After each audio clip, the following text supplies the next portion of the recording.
Hey everybody, it's Abel in Vegas, and happy what traditionally would be feast week. As a college basketball fan, this is my favorite week. Of course, this year things are a little different, but today I find myself here having a guest on my channel, and that is JT, Triple Crown 24. How's it going, JT? Can't complain, wouldn't help if I did. But how are you doing, man? I'm doing good, doing good. Before we get into our topic today, we're going to talk grading. Do you have any Thanksgiving traditions that you look forward to during Thanksgiving week? Well, I am the unfortunate Lions fan in the room. So a lot of the day revolves around that 12:30 kickoff. Usually it's the dinner right after the Lions finish up, and this is usually the point in the season where we have all the broken dreams and the realization that this is not the year once again. It's usually right around Thanksgiving time. So that's Yeah. kind of become a tradition. Do you have any? For me, I look forward to, we do what we call turkey Mexican style. So we have our turkey in birria. So it's just a host of Mexican spices, and it's funny, but it's traditionally, rice and beans versus the mashed potatoes and the stuffing. But my sister this year wants to do a traditional turkey, so we'll be having some of that cranberry sauce this year.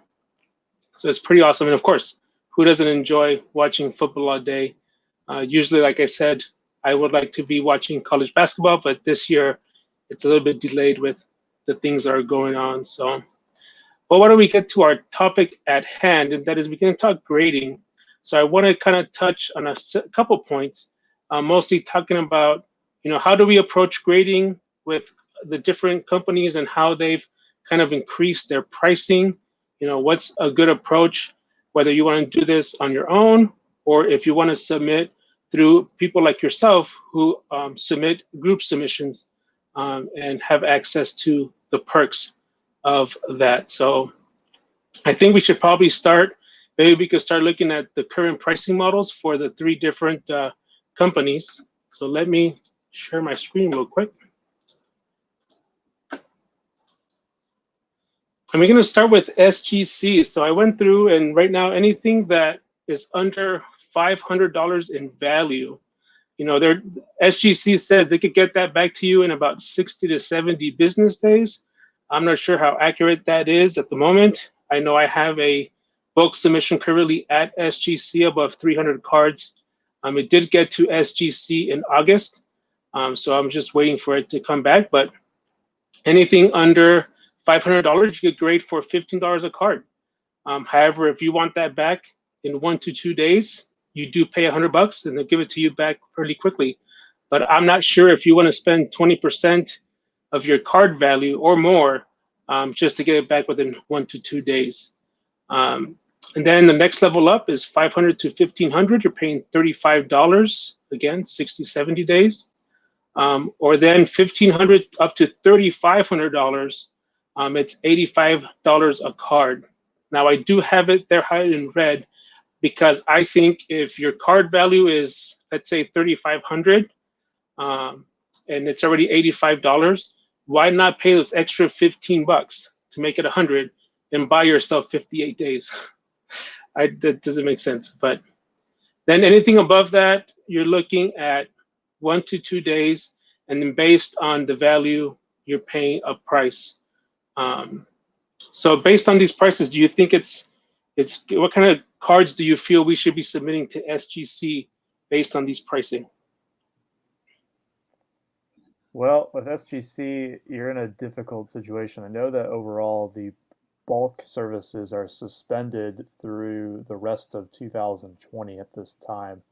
So you cannot submit at the bulk rates. You can only do I think it's the can't wait service where it's starting at $100 a card that you have over there. And I really would think with that, you're going to have to target those high dollar premium cards. So um, just comparing the prices for the level of services, I would say that high end vintage would probably be your best bet right now with SGC. On the ultra modern type of stuff, I would really think that you probably still want to stick to Beckett or PSA if you're going to sell on the secondary market. And then, of course, if it's just something that you want for your collection, then it really just depends on which one you prefer the most. But if you are someone who is looking long-term value-wise, I would definitely think that SGC, you're gonna have to go high-end vintage at this time. Right, right. Absolutely. I agree. I agree. So let's take a look at Beckett now.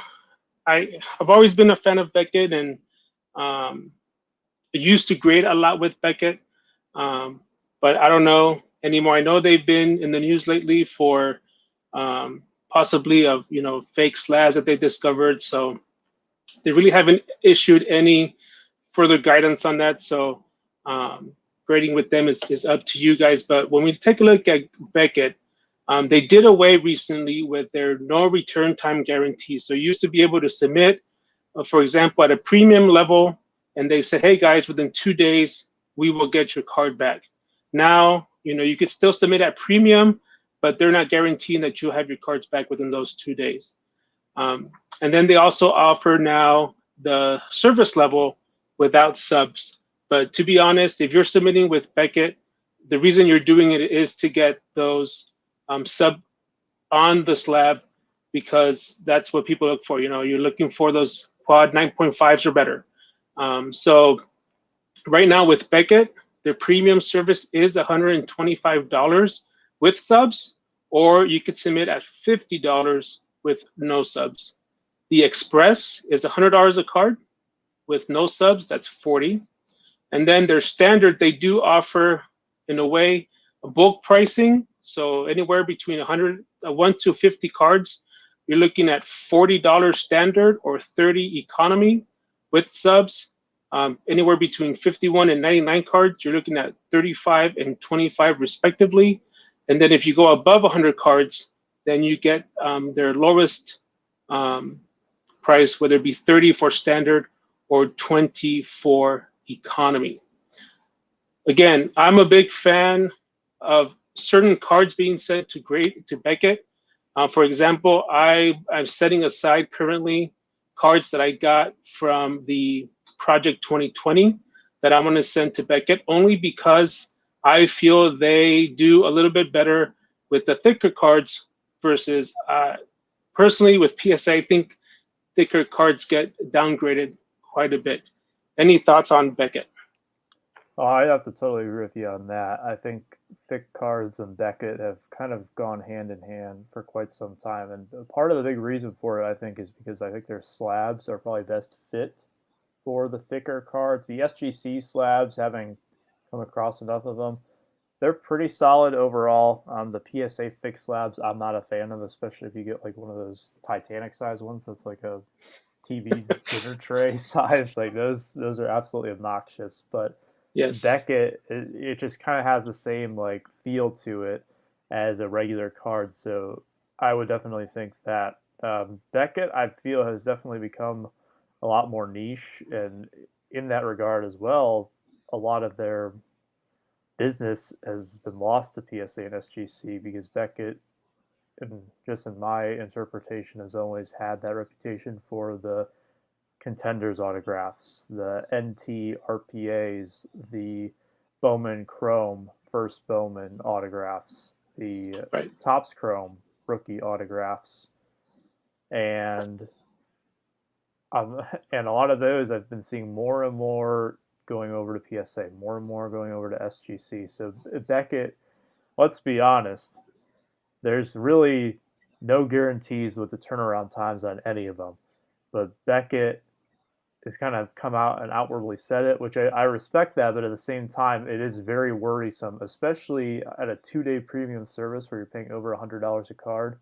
To have really no guarantees whatsoever is extremely alarming because chances are, if you're submitting a card of that caliber, it's a pretty big deal card. You don't want to just have that floating in space. You want to get it slabbed, Correct. get it back really quickly. Right. And I agree with that. One of the cons that currently I don't like with Beckett, and that's personally because I have, a submission currently at Beckett that I have no idea what status it's in, is because there's nowhere. First of all, when you send your cards in, they don't have a system so you could track, hey, did you actually receive my order? And then right now I sent 4 cards in back in April to this day, I haven't received anything that shows they've, one, received the cards, or two, that they're actually in grading. So I think that's a huge negative on their part that they haven't been able to address and kind of fix, as opposed to some of the efforts that PSA has done over the last few months to really improve the communication to its customers regarding grading. So, all right, let's go into PSA. I think probably this is the area where you have the most expertise in. So let's take a look at the regular submission types. They have economy, which usually allows you a value of up to $4.99. Now, before I go more into that, I would like to say that with PSA, the service that you're paying, it's kind of tied into a value of your card, tied in with the return time of that card as well. And that creates a lot of controversy when you talk about them later upcharging you for that value, but then not sticking to that same return time, which is one of my pet peeves. But with economy, that does cost you $20 a card, but due to their current levels, that is suspended. And it's funny how, at the beginning of the pandemic, they obviously PSA was a company just like the other ones that shut down. I don't think SGC shut down, but I know Beckett was hurting for a little bit and PSA shut down. And then since then, the hobby has just grown substantially that PSA has now had to shut down their economy service level. And then recently, I know within this year, I believe they also created the regular, which now you up to a $999 value, you get $50 a card. And they do say on their website right now, when I did this, because I did this today, that they do have a 25-day estimated return time. Now, these are all business days. The Express, $75 a card, 15 days. I actually did an Express back in May, and I got my card back within 3 days. So it was pretty amazing. Super Express up to $5,000, you're paying $200. Walkthrough up to $10,000 at $500. And then you go to the premium, $25K, super premium, $50K, premium plus, $100K, and then anything above $100,000, you're looking at premium elite, which is a one-day service. And then one of the cool things that PSA has is they offer a PSA club. So right now you could pay, I believe it's $75 to join the club. Prior to September 30th, they had 2 levels, which was the platinum, and I forget the other one off the top of my head. But it allowed you to get vouchers and join the PSA club. But right now, PSA, due to the demand, they have run out the vouchers. So if you want this PSA club pricing, you could just pay the silver level to get the pricing. And this is where I think personally, right now, you're actually able to get some value out of submitting. Because, for example, if you have vintage cards that are prior to 1971, if the value is up to $199, you get $10 a card. The modern, which is 1972 through 2016, it's $12 a card for up to $199 in value. The ultra modern, 2017 and sooner or newer, is $15 a card. And then TCG, and for anybody who doesn't know what TCG means, it means trading card games. So this is your Pokemon, Yu-Gi-Oh, Magic, all those up to $199 value. You have $10 per card. Now, with the PSA Club submissions, these are based on demand. And then there's also quarterly specials that PSA puts out, and we'll touch this in a minute. So what do you think about current PSA, the levels right now? What are your thoughts on those, JT? Oh, there's a lot to talk about with PSA, isn't there? So we'll start off with the first one you mentioned, the economy level that is suspended at the time being.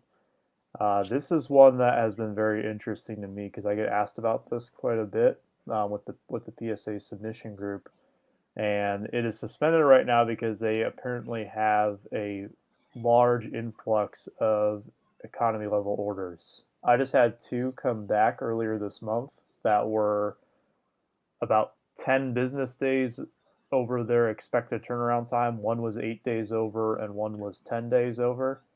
Uh, so looking at that, you can see that they do have a bit of a backlog. Now, my stuff usually gets pushed through a little bit faster, but I know that I have some economy submissions right now that they seem to be progressing, so they seem to be getting caught up.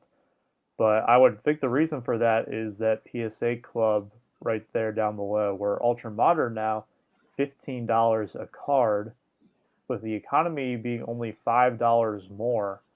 To me, it would make a whole lot more sense to do the economy where it will probably end up getting logged into their system faster, and your turnaround time is going to be at least twice as fast, if not three times as fast in the most extraordinary circumstances. And only for $5 more, generally, I would think that the cards you're submitting are going to be worth that extra $5 to try it at the economy level. Um, so I do believe that when we see economy return, it's not going to look like what we were seeing right there on the sheet. It's probably going to be a little bit more on the declared value, since they upped the declared value on the value level. And I would imagine the cost is probably going to be $25 or $30 a card. So they have to create a little bit more space between that and the club membership down below. As far as the demand goes on the PSA Club, I know. Have you heard about the complete through dates that they're going to be rolling out at some point? Yes, they're supposed to be publishing those. I haven't seen anything on their website yet, but Right. I would expect those to come. They said later in the quarter, so I mean they've got what, 6 weeks left to put this out. And for anyone who right, hasn't seen this yet, rather than an estimated turnaround time, which they're kind of suspending that alongside with pretty much every TPG is kind of suspended right. estimated turnaround times. I think in large part because they can't meet them. They're going to do complete through dates, which means that all the submissions that were sent in through this date have now been completed to kind of give you an idea of where you are at in line. And another thing they've done is that they actually have a barcode on the boxes. So I just sent off a submission today, and there's a little barcode that I place outside the box where they will now scan it to tell me exactly when it's arrived. So you were mentioning earlier how you had to order with Beckett where you had no idea what the status was. That's a very popular complaint with PSA, and that's something that they've done to fix it. So I do like that right now. I think PSA is kind of, they're being more transparent and just acknowledging that there are delays, being more upfront about it. And it's not what we want to hear are all these delays, but it's really the reality. And I think I would rather have them be upfront with it rather than think that I'm going to get one thing and then actually it ends up being something completely different. Now, do you think that PSA did good with regards to the PSA Club and reducing the number of cards to the 20 card minimum for the PSA Club members? I do like this move a lot. And the reason for it is just because I think that at the 20 cards, that's a submission that is much easier to process. I've noticed that my submissions that are smaller in size generally get processed a little bit easier, especially if you're someone who is sending in all of one sport where the research and ID phase might not be as intensive as normal. But in general, I would say that it's going to create more accessibility. Now, personally, I would think that you're going to get more submissions, but at the same time, you'll be able to push through them a little bit faster. And I would think that just it allows you to fill up more submissions. Just as a group submitter, filling up a 50 card minimum vintage submission is not easy. There's just they're not making any more of it. So what's out there Right. is out there for vintage. At $20, or excuse me, at 20 cards and $10 a minimum, I think that's a lot more reasonable and affordable for a lot of people out there. The same with the TCG, and if you look at the pop reports on the TCG, uh, over time, the total number of cards that have been slabbed have gone up exponentially. And I just did a submission where the TCG sub was actually almost as large as the modern and ultra modern sub that we did in November. And I think that with all the popularity with the Pokemon market right now, that's probably something that they're going to raise the price on come 2021. So if you're looking to submit something right now, if you had asked me what I would submit with PSA, I think really you want to try to take advantage of that increase to the 199 level. So anything that normally you think you'd have to get in at the economy, that would be in that like $150 range for your declared value. And anything TCG, now's the time to do it. Right. Yeah, I have. I took advantage of the Pokemon second quarter submission back in May, which is currently still at PSA. I hasn't returned yet. I'm still waiting for it. But then this quarter in December, I sent in because right now they have a Magic the Gathering quarterly special for $9 a card. So I already sent in 50 cards, and I just opened the new Commander Legends. So I'm getting ready to send in another 50 orders just to take advantage of those $9 the quarterly submission. So personally, with regards to the PSA Club, as somebody who submits individually for myself, I was happy with the move that it came down to a 20 card minimum. But at the same time, personally, I was not happy with that move only because I felt that if you were really trying to slow down economy or slow down the number of orders that you would receive, I felt that they should have kept the minimum, not necessarily maybe 20, maybe divide it in half, like 50. But that way it made it, because now I'm thinking what's cool for me, because now I'm going to submit a 25 card order once a month just to keep enrolling. So it keeps the price down, that's more manageable. But at the same time, I feel like, well, people who can't submit cards at the $20 level could just submit cards under the 199 level and do more orders of those, which I think still backs them up even more. At least that's what I was thinking. The optics on it probably look a little bit better for their end. So if I would say that in what might happen is if you have, say, you're going to send out 5 100 card submissions, so 500 cards total, and now you're going to break it down into 20 25 card submissions. Well, in the time that it might take you to get back one of those 5 submissions, now maybe 4 or 5 of your submissions came back from them. So and to me that would make me feel like, okay, they're keeping the ball rolling here. Like I'm seeing my results. Like there's a steady flow of cards coming back in. I think if you're someone who's submitting a lot of cards and you're breaking it down into those smaller submissions, you could see a little bit different. But I think it looks better on their end, or at least they feel like they're satisfying their customers more by actually giving them like something to look forward to in the relative near future. But of course, True. it's still going to take a ton of time. So I completely agree with your point.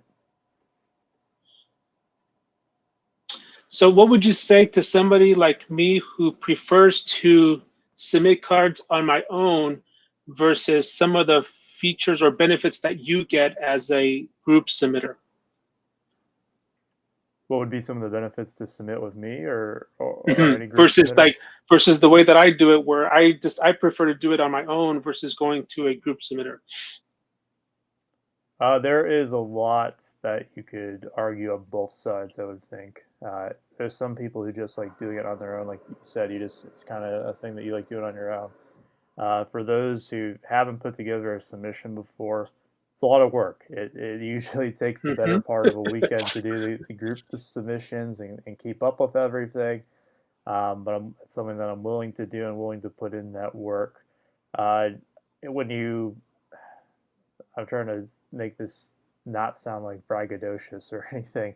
Like when you're sending in a large volume of PSA, sometimes you might have a little bit more influence where you can, kind of nudge someone to move things Right. along faster. I have noticed that every time that I've called, usually it pushes through something a little bit faster. Like I had made a call not too long ago about 2 economy orders that they're about 5 days over. I just wanted to say like, hey, what can I tell the people who are in this about it? And then the next day they both moved into assembly pretty much, or one of them moved the next day and then another one the day after. So they got the ball rolling on it. So that is one of the benefits to it. I would say that with me, one of the hidden costs with this is going to be the return shipping, which is something that I cover, and that would be the insurance that you are forced to pay with PSA. So if you're sending in a lot of high declared value cards, it's going to be a minimum of $15 pretty much to get it shipped back to you anyways. So with me or any group submitter, not you might get a discount on price, but you also might get a break on that where that racks up fairly quickly. I mean, we've had submissions in our group where the return shipping is over $100 just because there's so much insurance that is put on it by PSA, and that's a cost that, and $100, that's what, another 6 to 10 cards, depending on what you're sending in, that you could be Right. using on grading rather than shipping, and nobody likes to pay for the shipping. So that is another benefit as well. I think it really just has to depend on what's good for you. And you're someone who submits regularly enough and regularly on your own that it probably wouldn't make sense for you to submit through a group submitter. It works better for you. But if you're someone you don't want to commit to a membership with PSA, if you could even get one, because I know that's an issue right now too. If But you could get one just without the vouchers. So Right. Yeah, and it's I mean if you don't want to make that commitment, you just kind of want to give it a trial run, you don't think that you're going to use it that often. I have a lot of people who ask me to look over their cards for them and make a determination if I would grade them or not, or they want my advice on how they think a card would grade out. And I'm no expert by any means, but I've seen enough cards where I can kind of get a good feel at this point for how I think something will do. And I have a pretty good success rate in kind of predicting the general ballpark of what you're looking at. Um, I would say that's a benefit as well. and there are a lot of people that, because we did just get a huge influx of people either coming back or new collectors into the hobby that really have no idea what grading is or what it entails, how to prepare your cards to make sure that you're getting the best possible grade because you're trying to extract the best possible value. And so I do have a lot of people through that I notice on Twitter when I go through Twitter is that they are trying to find what's the best avenue for them to go. So it's all it. I think this is a growing hobby and it is actually thriving even though we are in a pandemic. So I think for those of us that have that love the hobby, I think it's a good thing to see. Absolutely. And I think if you're someone who is just getting into the hobby, it is a good idea to try to get in. I mean, you have to find someone you trust, and it's even if you go through me, I have a system in place where I try to make it as uh, transparent as possible and make sure that you're involved every step of the process without having to do any of the work. I mean, that's the dream scenario, right? Right. You get to see all the optics without having to put in really any effort other than getting getting it to me and then waiting for me to get it back to you.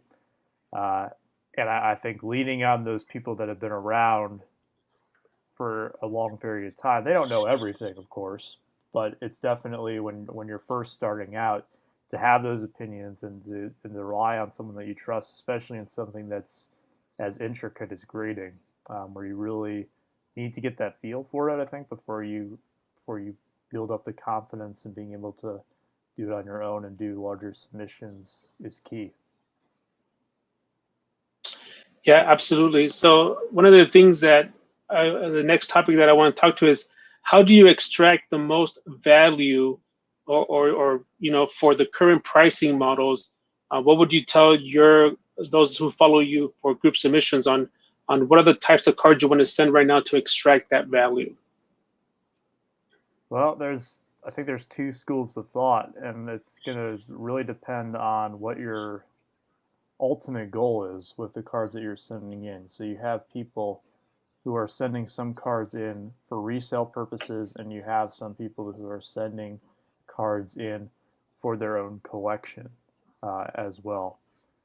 I will say that PSA does run the quarterly specials sometimes, and if you're someone who collects in a certain way where you want your cards slabbed, and you have the cards that you're collecting aren't necessarily the most popular, you might want to like wait until the start of the new quarter to see if maybe there's a special that works for you.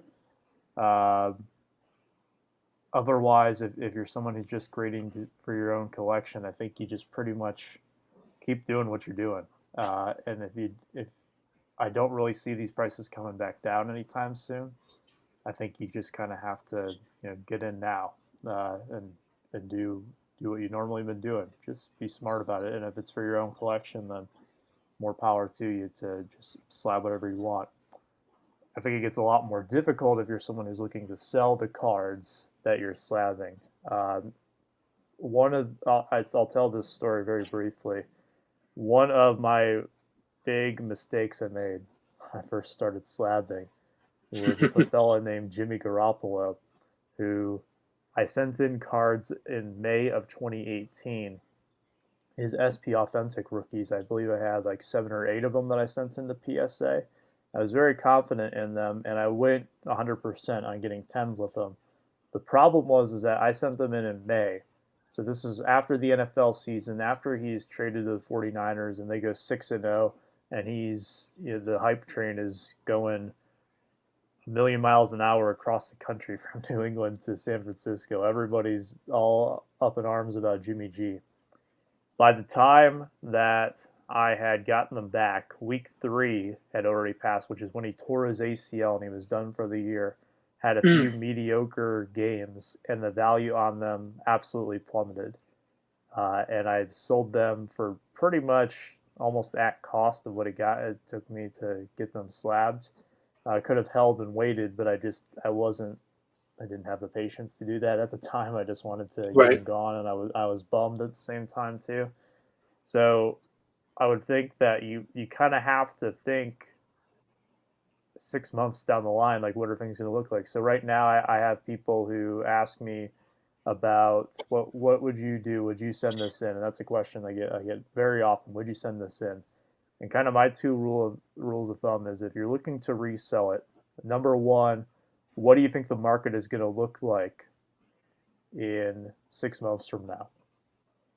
And number two, what do you think your card is going to grade out and subtract 1 grade? Would you be happy with having it in that grade 6 months from now? So if you look at, let's say that you're going to submit cards with me for my next submission in December, you're probably looking at sometime in the early summer for us to get those back, maybe a little bit earlier, possibly a little bit later. Let's hope it's not a little bit later, but Right. it's part of the reality of it. If you're sending in football right now, football prices are going to be down at the time when you get it back. That's just one of the things. So I mean, I tell people that that's perfectly fine. You can go ahead and send it in now, but if you're someone who's going to look to resell it, well, you're going to be waiting a few more months until football season for 2021 kicks back off again, and the prices go back up. Right now, I would say if you're looking to slab, probably your best bet is going to be if you're looking at early summer, that's your NBA playoffs. So, players from teams that you think are going to go to the playoffs, that would be a very good time to get those back. Baseball is going to be the predominant sport at the time, so you're really going to look for having the guys who start hot, maybe some of the hot prospects who you'll see get called up to start 2021 is what I would be submitting right now. Uh, per, Personally, and that's very true what Andy just said there that he highlighted. Personally, I try to avoid sending in base rookies just because I don't like just from the Jimmy Garoppolo experiment. I want cards that are going to hold their value and I'd be happy with regardless of what time it comes back. And I think that's something that you really have to consider. And a lot of them, too, as I mentioned, you got to be comfortable with at least 1 grade below what you think it will get. So even if you think it's a slam dunk 10, if it's a 10 or bust card where the card isn't worth the price that it costs to get it slabbed in a 9, maybe that's something that you don't submit. And it sometimes hurts because especially have you opened any wax lately? Let me Yes. What was some of Yeah. the stuff that you opened? Well, I have anywhere from tops 206. I have done a lot of top stuff just because that's where it's been easy to get, buying it on demand. Upcoming, I have pre-ordered Topps Chrome Allen and Ginter. Looking forward to that. Bowman Draft, that's my favorite product of the year, so I like to at least get a box or two of that every year. So Right. So if you have a Bowman Draft, I don't think he's in it. I think he's going to be in 2021 Bowman. But if you got a Spencer Torkelson first Bowman Chrome in your box, chances are you're only going to get one in the box, and maybe it's not worth it to get it in a 9 or something. And the card that you have, it comes out of the pack and it's off-centered, or it has a print line on it. Nothing you can do about that. I think a lot of times people kind of want to wish their cards into a certain grade. Like you can't just send something in and hope that it's going to get a 10, and because you hope that it's a 10, it gets a 10. It's just not how it works. And sometimes, especially with how wax prices are and the rarity of wax, really finding it out in the wild for SRP, if you can find it at that, or going in and buying a blaster at the secondary market value, you're really only going to get one shot at a lot of these cards, and maybe they have damage, and that's unfortunate. But you gotta consider, is it really worth it to get it, in a 9 or even an 8? And I think you'll probably see less and less of the base rookies getting sent in for those reasons. yeah, one of the things that I do just personally as I'm preparing to submit an order, and I have actually a spreadsheet where I detail all the cards, and I look for, as I'm pricing the cards out, I'm looking at what are previous sales for PSA 9s, and that's the price, the value that I go on. So is this card worth, if in a PSA 9 it's selling for $35, then I feel like it's worth submitting, because at least if it comes back in a 9, then at least I know I'm getting some value back for it. Now, am I submitting a 9? More than likely, no. It's sometimes funny how you look through a card and to you there's nothing wrong, and then you get it back and it's a 9. Like, wait, what did I miss? What happened? And then there's cards that I open, and if I see an imperfection with it, I already know the grader's going to see that. If I could see it, they're going to see it. So why try to? So I will set that card aside. So for me, it's like I try my best when I'm looking at my cards that I'm looking, everything that I submit, I try its best to be a 10. Are there exceptions? Yes. Like, for example, there's a card that I have that it's numbered to 50, and I know there's an issue with the corner, but because it's possibly a Hall of Famer, I prefer to get that graded and let them know what the grade is. So if I decide to sell it, at least the person who's buying it already knows what it is that they're getting, especially for something that's numbered to 50.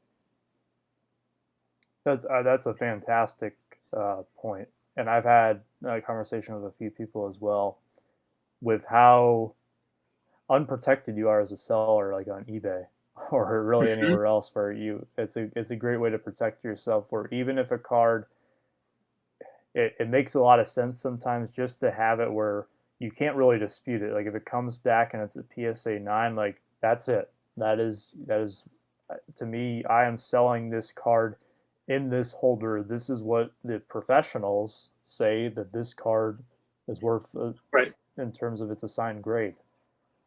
I think that's incredibly important. And as you said, even if it's like a $50 card and an 8, you rather have that than have someone try to return it because it's not a gem mint 10. Correct. There's time that it's been a mistake. I submitted my Trae Young base rookie card, and to me it looked like a 10. I submitted it, and I submitted it both the Luka and the Trae at the same time, and the Luka came back a 10. And I look at the Trae Young and I'm like, why is this a 9? And then I look at the card and I expected it, and on the left hand side, like there's a faint, but there's a fingerprint on it. I'm like, oh man, did I forget to clean it? Like, at what point did it get a fingerprint on that card? And just for that reason, it got a 9. So, one of the things I need to do then is now crack the card and now spend the money to. But again, Trae Young is no longer his base. His base is not. You can't submit it at probably even the economy level anymore. You might have to go regular just because of his value. So it's pretty interesting. We do have some questions that have come in. All right. Let's see here. This is from B. Roth Brian. It says, JT, how many cards do you submit yourself on a monthly basis? What's up, Brian? For me, I try to stick in the ballpark of 10 to 20. And for me, that's just to have a constant flow of cards coming back in. I'm very picky with what I send in. So it really just kind of depends. If it's a big month where I have a lot of cool stuff coming in, but I always want stuff to be staggered where there's always like a little batch waiting for me. It's like it's Christmas Day once a month when I get back the bulk submissions. Right. For me, it's funny because I have a lot of cards personally just for my collection, and a lot of people always ask, why do you submit cards to get graded? And personally, for me, it's more not necessarily getting the value of the grade, but the protection of the card. If somebody comes in and my cards are graded, I could just give them the box and let them have at it because the card I don't feel is going to be damaged versus if I have it either in a top loader or in the card savers that they're going through it, you could still damage a card just because it's in a card saver. So I feel having the card graded, it allows them to look at the card. The flip will tell you what the card is all about. And there's less of a chance the card's going to be damaged when it's in the holder, unless you really have to be messing with it for it to get damaged. So one of the things, I guess one of my struggles personally for me is I've never been a seller. I think I've learned this over the past 6 months that it's okay to let go of things in your collection, mostly because I like buying a lot of cards. So one of the rules that I started implementing as I've been sending cards in myself now to grade is I have an 80-20 rule. 80% of the cards that I'm sending in is cards that I want to sell just because I have a ton of cards that I have that I could sell. I hate this is sad, but I have I think over 8,000 cards. And the reason I know that is because I've gone through 4 cases of card savers. So, but I've now sent in, like for example, I have sent economy orders where, 6 of the cards is cards that I'm getting graded with the intent to sell. And 2 of those cards are cards for the PC. And I do that for 2 reasons. One, because that way the cost that it cost me to grade is being covered in those cards that I'm selling. So at least the 2 cards that I got graded was covered by cards that I already sold. And then I'm doing that too with some of the bulk orders that I'm sending. If I have a 25 card order, then 5 cards are cards that I'm going to keep for my PC, and 20 cards are cards that I'm actually looking to sell. And hopefully, little by little, I'll have inventory. I've talked to people like Filmington. I've sat down with him as well, and he's giving me pointers. It's sad that the pandemic happened, but I'm trying to prepare myself so that once things get better and we have shows here in Las Vegas, even though they're very small shows, at least I'm able to go and table and start moving some of those cards myself. Just because I'm not happy with eBay right now, just for any little thing, people can return a card. So they could buy a card from you for $250, but like for example, Joe Burrow, who then tore his ACL yesterday, and those cards are now selling for 150, and somebody could just say, hey, there's a scratch on this thing, so I'm going to return it now because the value, but they're giving you some lame excuse. And when it comes to collectibles, that's not right, Right. Yeah, that's the unfortunate kind of dark side of the hobby, is with the returns. But I, in today's hobby atmosphere, it's very polarizing when you go to sell a card. It almost gives you that flipper investor mentality. And I don't think that if you sell cards, that necessarily means that you are in that category. And it's and even that category is a bad thing necessarily. It's a spectrum. It's not as black and white as maybe we make it out to be, where there's the collectors and the investors. No, I mean, most collectors sell cards. I mean, you're not alone too. If anybody in here is going to tell me that they don't have too many cards, they're lying. Like every single person watching this right now, if you say you don't have too many, you're lying. I have way too many. Yeah. Look at all.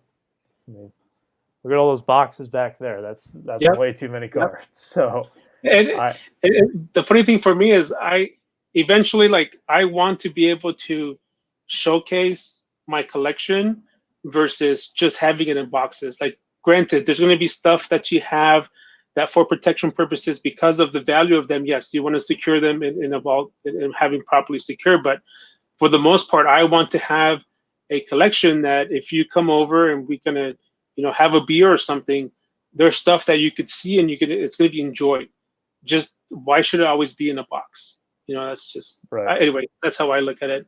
It says B Roth asks, do either of you hold a slab can back in some subs and put it in a different sub in the future?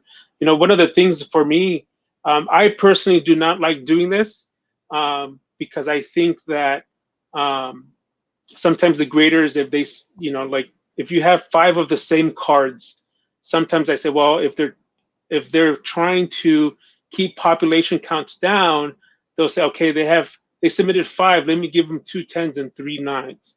So personally, if I have multiples of the same card, I will hold them back and put them into 3 or 4, depending how many cards they are, and spread them out that way. At least that is one way I do hold some cards back. What about you, JT? I've definitely heard that before with a lot of people. I usually don't have that many of the same card, but when I do, one of the things I like to consider is that even if I have 2 cards that I think are strong candidates for a 10, inevitably one of them is going to look better than the other one. So to be able to land the same grade, and I'm sure he doesn't mind me sharing this, and if he does, he'll beat me up later. But Andy Shibani of Refractors, who's in here right now, Yeah. submitted over a dozen 2012 Panini Prism Russell Westbrooks.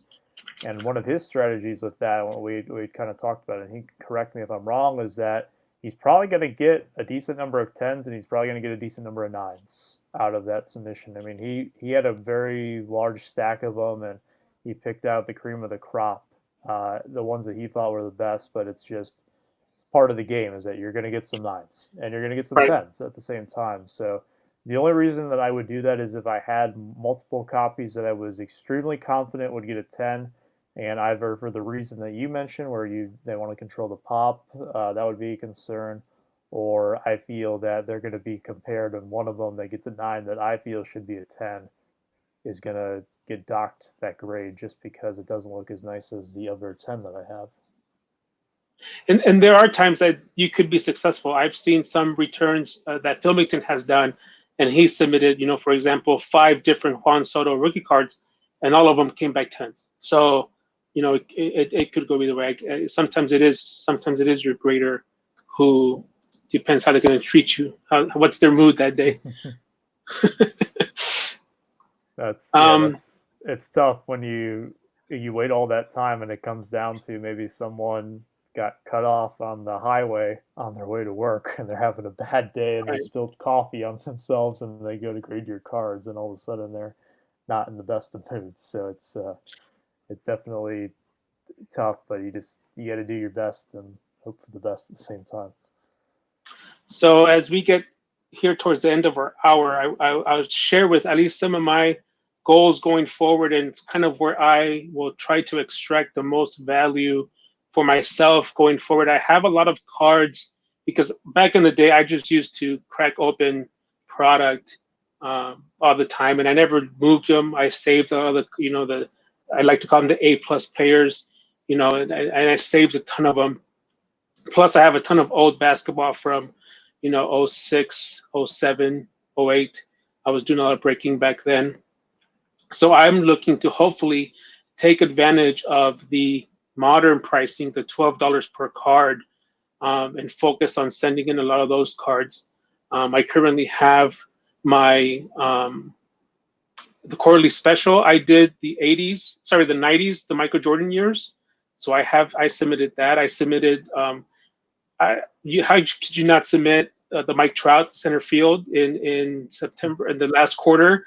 It was $10 a card, up to $500 in value for Mike Trout. Like, I had to take advantage of that. And then I have, like I said, I have a Magic the Gathering that I'll be submitting here in December as well. and that's kind of where I'll be focusing on. I do have some modern cards, but one other thing for me is with the modern stuff, back in the day, I submitted a ton of cards to grade of either rookies or prospects, and then after a few years, they ended up not panning out. So I feel that I prefer to save those in a box, and if they actually pan out, then you're paying the economy level, but at least you know you have somebody that panned out then versus paying now and them not panning out and you're just wasting your money. At least that's how I plan to approach it. How do you plan to approach, whether it be for yourself or for your group breakers as we move forward here in 2020, looking to 2021?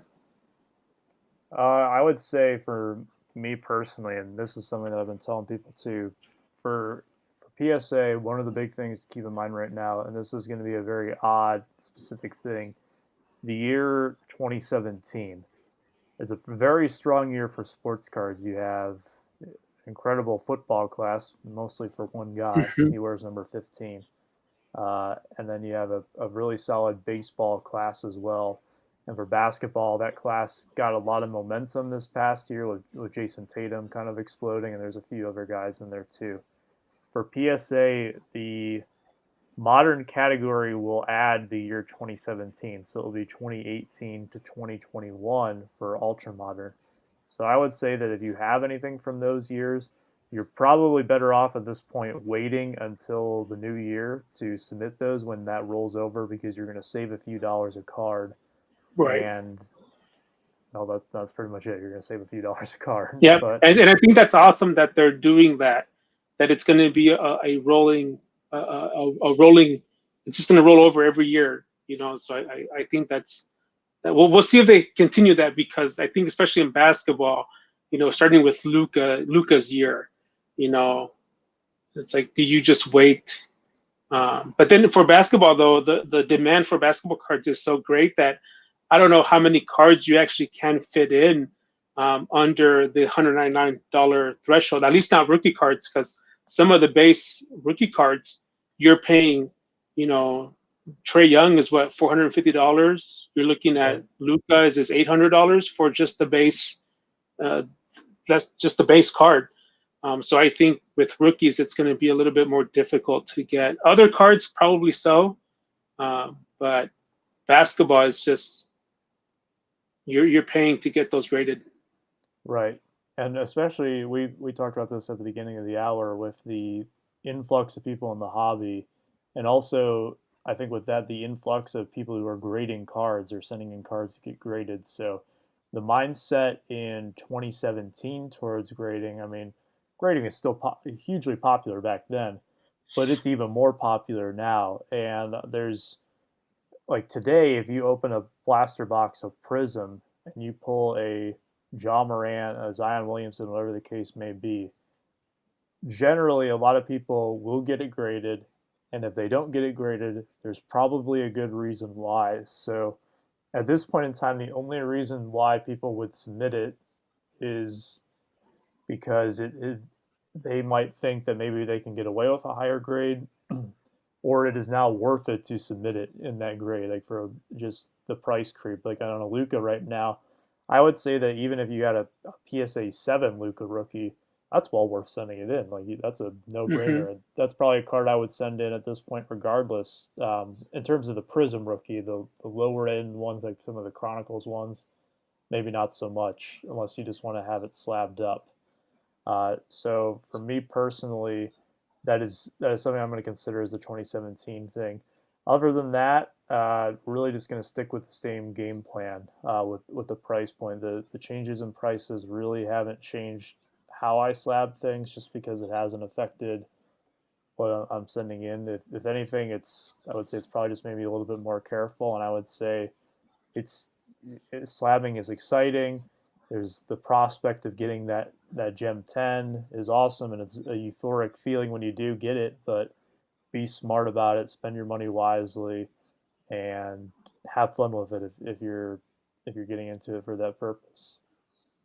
Now, a question for you from my end: do you think that PSA frowns upon? let's say, for example, you send in a whole bunch of basketball cards in the ultra modern for the $15 a card.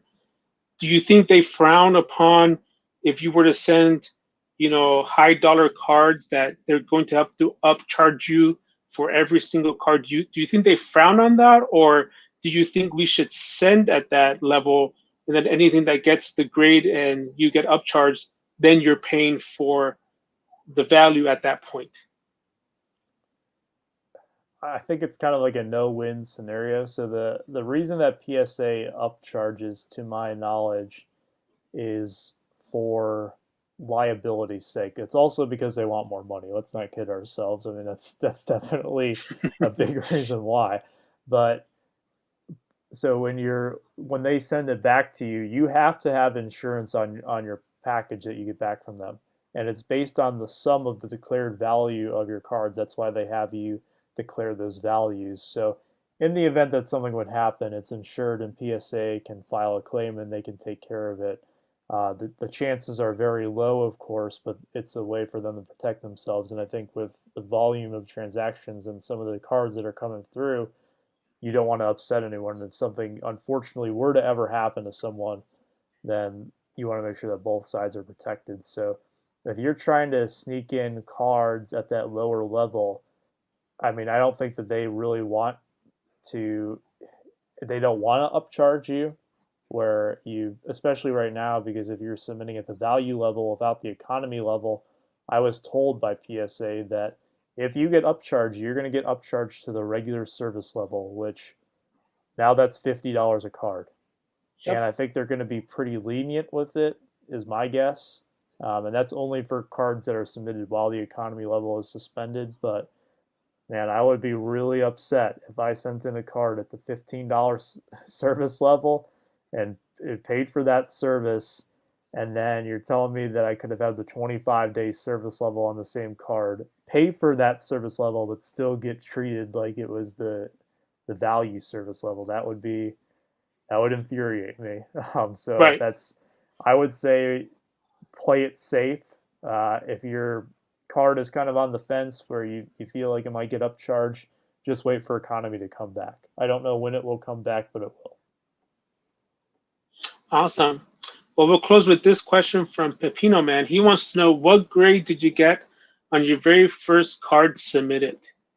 And to be honest, myself, I can't even remember. I know there's a video that I have out there on one of my YouTube, one of my first videos, because I remember sending a 3-card order to BGS. Now, back when I first started grading, I did all my grading with BGS.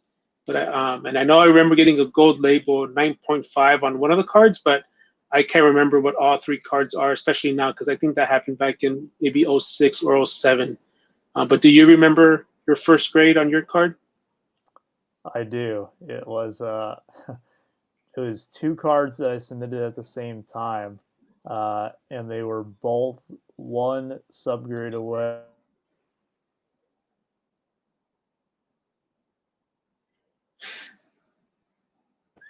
Sorry, some guys will know that my clock goes off on the hour. That's fine. We have So one of those in our kitchen. We have yeah, birds too. I was trying to time it where I wasn't in the middle of my monologue here, but it always rears in at the right time, doesn't it? Uh, so I sent in a oh this is a broken dream right here. 2014 Topps Chrome Eric Ebron black refractor autograph, and then I sent in a Todd Gurley Contenders rookie ticket autograph, and they were both one half subgrade away from a black label. Oh, So I was hooked at that point because I was like, dang, I got a good eye for this. Uh, but so I remember that with PSA, my first submission, it was a 15 card submission. I had 12 tens and 3 9s, but I was very surprised on some of the tens that I got. There was like a Kershaw 2008 update in there. There was 2 Scherzers 2008 updates in there, and I thought those were the Kershaw I actually had in a stack to send off TTM, and then I realized how much it was going for. I'm like, well, maybe I shouldn't send it off, and it's a good thing I didn't. I think I ended up getting a 10, but I mean that card was just sitting loosely in a stack, so I was very surprised that that did as well as it did. And then there was a few disappointments, and there was a Garoppolo's in that infamous submission, but yeah, that was my first experience. Awesome. Well, we will close there. Thanks so much for joining me today, and good luck on your slabs. Make sure you guys to follow JT. I did put his link to his channel in the description. Make sure you guys to hit the like button on this video. It will be archiving and staying on the channel. I appreciate your time, JT, and good luck on your grading submissions. Thanks, Abel. I appreciate it. It was a great time. Hope everybody enjoyed the show. Awesome. Thank you. Take care.